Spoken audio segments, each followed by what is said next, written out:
تو ایک تو میں یہ کہتا ہوں خدا نہ کہا کرو، اللہ کہا کرو۔ لفظ خدا میں وہ نور نہیں ہے جو لفظ اللہ میں نور ہے۔ اللہ نور السماوات والارض، اللہ الذی رفع السماوات بغیر عمد ترونها، اللہ الذی خلق سبع سماوات ومن الارض مثلهن، اللہ الذی یبدأ الخلق ثم یعیدہ، اللہ هو اللہ الذی لا الہ الا هو، اننی انا اللہ لا الہ الا انا، انی انا اللہ العزیز الحکیم، قل هو اللہ احد اللہ الصمد۔ علماء سے بھی کہتا ہوں، بیٹھے ہوں گے، اور آپ سے بھی کہتا ہوں خدا نہ کہا کرو، اللہ کا۔ جب انگلش میں بھی بولو تو گاڈ کی بجائے اللہ کہو، چونکہ اللہ کا ترجمہ نہ خدا ہے، نہ گاڈ ہے، نہ بھگوان ہے، نہ ایشور ہے، نہ اوتار ہے، نہ دیوتا ہے، نہ یزداں ہے۔ اللہ کا ترجمہ صرف اللہ ہی ہے، اس کے سوا اس کا کوئی ترجمہ نہیں ہے، کوئی ترجمہ نہیں۔ آپ سے بھی، مستورات سے، بچوں سے بھی کہتا ہوں، اللہ کی عادت لفظ اللہ کہو، اللہ، پھر کہو اللہ، پھر کہو اللہ۔ آسمان تک نور پھیل گیا اللہ کے فضل سے۔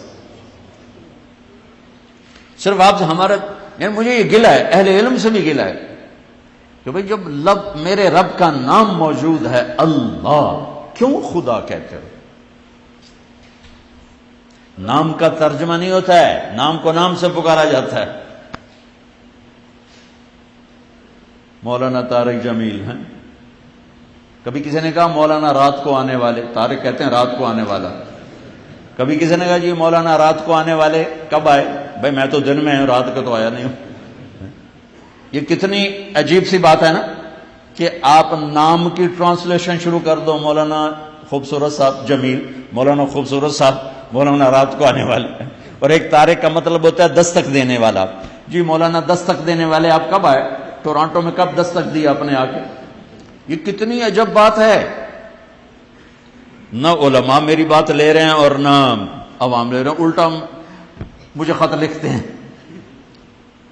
وہ میں کوئی اپنی طرف سے تھوڑا ہی کہہ رہا ہوں، میں کہہ رہا ہوں اللہ کو اللہ کہو، اس میں کیا عیب ہے؟ کیوں کہتے ہو خدا؟ میں ایک لطیفہ بھی سنایا کرتا ہوں، سچا واقعہ ہے۔ ہماری راجپوتوں میں ایک شاخ ہے سیال، ان کی ایک سب کاسٹ ہے ڈنگے۔ ڈنگے کہتے تو لڑاکے تھے، تو نام ہی ڈنگے پڑ گیا، ڈنگے ڈنگے ٹیڑے۔ تو جنگ میں بڑے بڑے ذمہ دار ہے، ہمارا ان سے پرانا دوستانہ ہے۔ تو فوت ہو گیا مرحوم جہانگیر ڈنگا، اس نے ایک دوست کو فون کیا، اس کی بیٹی نے اٹھایا، جنگ شہر۔ آگے اس کا ابا تھا نہیں، تو اس نے کہا بیٹی اپنے ابو کو بتا دینا جہانگیر ڈنگے کا فون آیا۔ تھوڑی دیر بعد اس کے دوست کا فون آیا، بڑے ہنستے ہوئے، کہا وہ میری بیٹی، میں گھر آیا تو میری بیٹی نے مجھے کہا ابو جہانگیر ٹیڑے کا فون آیا تھا، جہانگیر ٹیڑے کا فون آیا تھا۔ ٹھیک، تو بھائی اللہ کو اللہ کہا کرو، اللہ، سبحان اللہ، کیا نور ہے اس میں، اللہ۔ زمین آسمان کانپ اٹھتے ہیں، کتنا طاقتور لفظ ہے۔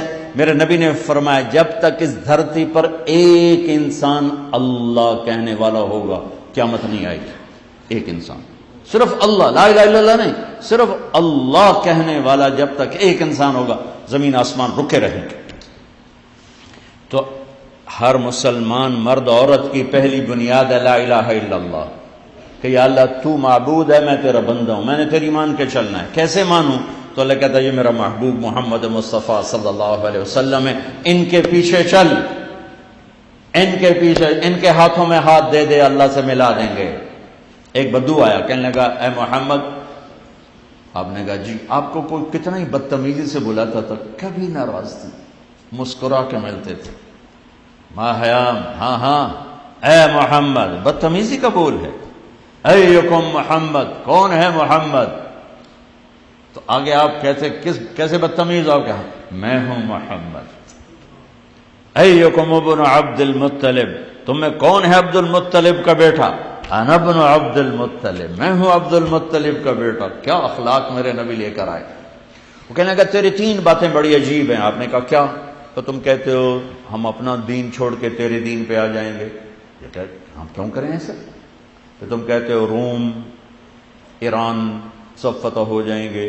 وہ کیسے ہو جائیں گے؟ تیرے ساتھیوں کو تو روٹی نہیں ملتی، تو اتنے بڑے ملک کیسے فتح کریں؟ اور تم کہتے ہو کہ مر کے مٹی ہو کے زندہ ہوں گے پھر کھڑے ہوں گے۔ بلا ان میں سے کوئی ایک بات ہے سمجھ میں آنے والی؟ تو میرے نبی نے مسکرا کے فرمایا انشاءاللہ تیری زندگی لمبی ہوگی، تو دیکھے گا سارا عرب میرا کلمہ پڑھے گا اور ایران بھی فتح ہوگا اور روم بھی فتح ہوگا، باقی رہی مر کے اٹھنے کی بات تو تیرا ہاتھ پکڑ کے تجھے یاد دلاؤں گا کہ تیسری بات ہوئی کہ نہیں ہوئی۔ وہ کوئی بڑا ہی ڈاڑا تھا، کہنے لگا میں نہ مانوں، واپس چلا گیا۔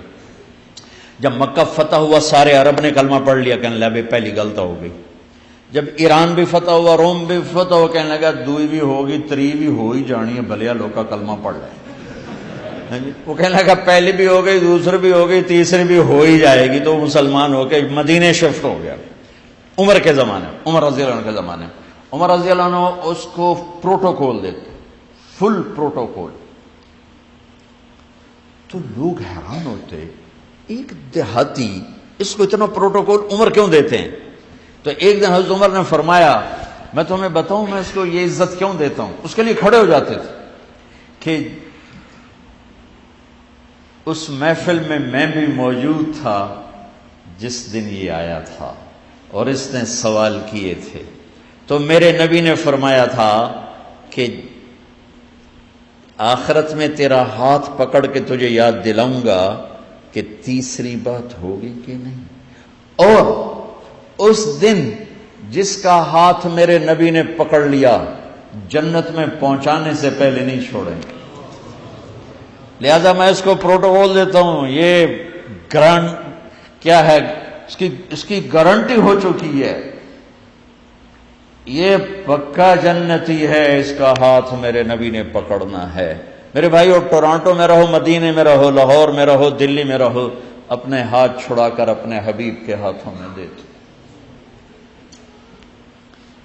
فلا وربك لا يؤمنون حتى يحكموك فيما شجر بينهم ثم لا يجدوا في انفسهم حرجا مما قضيت ويسلموا تسليما۔